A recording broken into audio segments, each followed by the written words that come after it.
मगध के महल की अंधेरी काल कोठरी में एक राजा कैद है।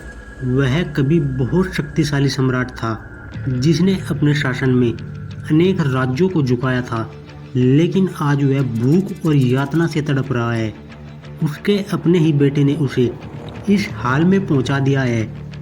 क्या यह सत्ता की भूख थी, या फिर किसी की साजिश थी, या फिर एक प्रेम कहानी थी जिसने बाप और बेटे को आमने सामने लाकर खड़ा कर दिया है।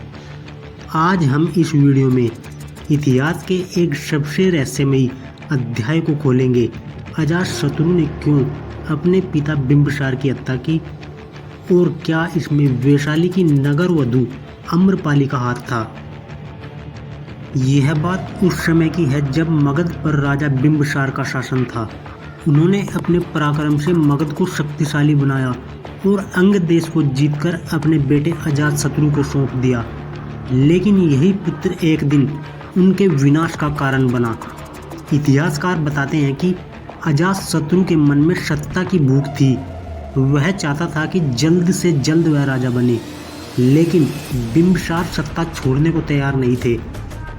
देवदत्त, जो गौतम बुद्ध का विरोधी था, उसने अजातशत्रु के कान भर दिए। अगर तुम्हें राजा बनना है तो किसी भी कीमत पर बनो।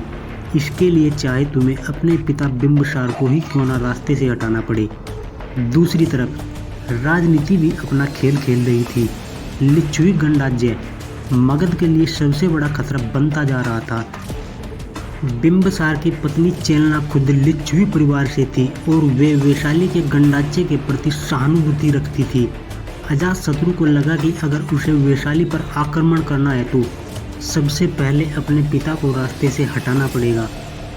बिंबिसार का कारागार में बंद होना। इतिहास कहता है कि अजातशत्रु ने अपने पिता को बंदी बना लिया था। उन्हें कारागार में डाल दिया गया। कुछ ग्रंथों के अनुसार बिंबिसार को भूखा रखा गया, तो कुछ बताते हैं कि उन्हें जहर दिया गया। लेकिन एक बात स्पष्ट है, यातना की वजह से ही उनकी मृत्यु हुई।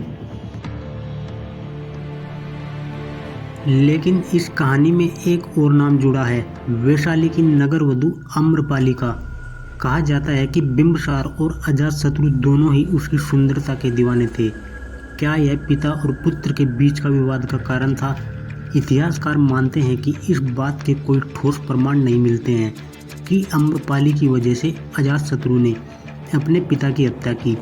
हाँ, यह सच है कि आम्रपाली अपनी अद्वितीय सुंदरता और बुद्धिमत्ता के लिए प्रसिद्ध थी, लेकिन उनके नाम को इस हत्याकांड से जोड़ना शायद इतिहास से ज़्यादा काल्पनिक हिस्सा है। आम्रपाली बुद्ध से मिलती हैं और जीवन में एक नया मार्ग चुनती हैं। बाद में आम्रपाली ने महात्मा बुद्ध की शरण ली और अपना पूरा जीवन एक भिक्षुणी के रूप में बिता दिया।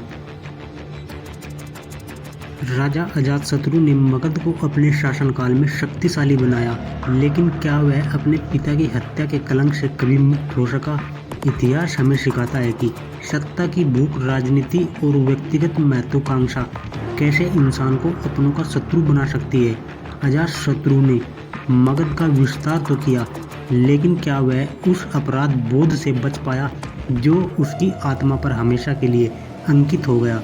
इस कहानी में क्या सही है और क्या मिथक, यह इतिहास की धुंध में छिपा रह सकता है। लेकिन यह सवाल हमेशा उठता रहेगा, क्या सत्ता के लिए अपनों का खून बहाना उचित है? आपका क्या सोचना है, कमेंट में हमें ज़रूर बताएं। वीडियो को लाइक करें, शेयर करें और इतिहास के ऐसे अनसुने किस्सों के लिए हमारे चैनल को सब्सक्राइब करें। Thank you.